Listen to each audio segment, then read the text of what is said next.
Hi, Darin Mangum here, the PPM attorney. In today's video, I want to talk about Ponzi schemes. Now, what is a Ponzi scheme? I mean, nobody wants to be a Ponzi scheme. You certainly don't want to be, running a Ponzi scheme. That's for the real crooks out there. That means, hey, we're pretending to make money for our investors, and really we're paying you based upon the, new investors coming in, and we pay it out like, oh, here's your return on investment. Really, it's coming from other investors. That's a Ponzi scheme, named after the infamous Charles Ponzi from the 1920s. And so, obviously, if you're running a Ponzi scheme, you're not one of my clients. You're just a bad guy and you're in trouble. Sometimes, though, clients get caught up in Ponzi-like behavior, and that's a charge that the SEC brings against clients where they're not super careful in segregating money that they're bringing in from investors with actual returns from the profits of the business, right? It all kind of gets mixed into one big account, or the accounting's not clean. And I've had to defend clients sometimes that have boxed themselves in. They become inadvertent Ponzi schemes, even with the best of intentions.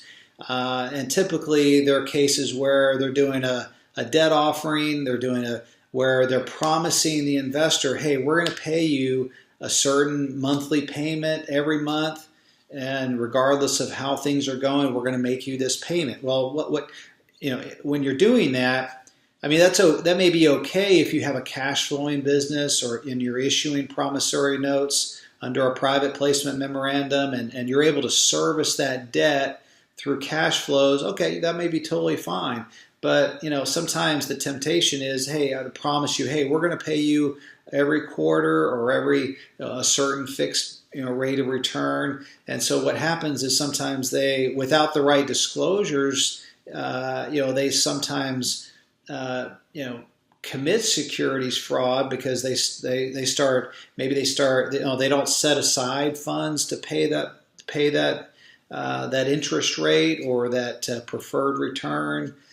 Typically, it's an interest rate that's I got to pay you so much, so much per month, and so they get into trouble when maybe 1 month or 1 quarter they're not able to make that payment, and the temptation is, rather than face my investors and say, hey, you know what, we're we're not able to make you this payment. That would be the honest thing to do. But they say, oh, you know what, we'll just, we'll pay money that we have sitting in the account out as a return.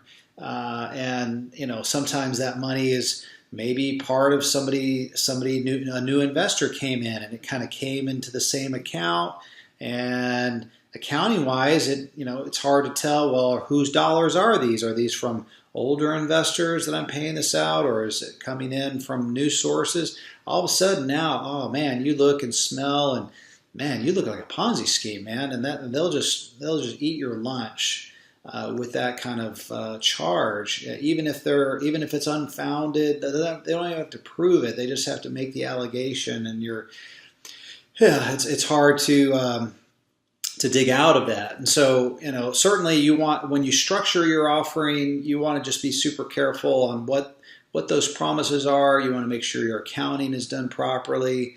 Certainly I can help you make sure that you're structuring that right, and that you're doing it the right way, so you don't, run into that problem.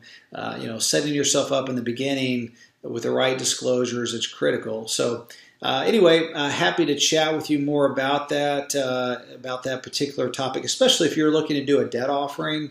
You definitely want to make sure that you have those kind of disclosures and safeguards in place. So anyway, feel free to reach out to me at theppmattorney.com, or you can reach me on my cell phone, 801-787-9072. Talk about your particular deal.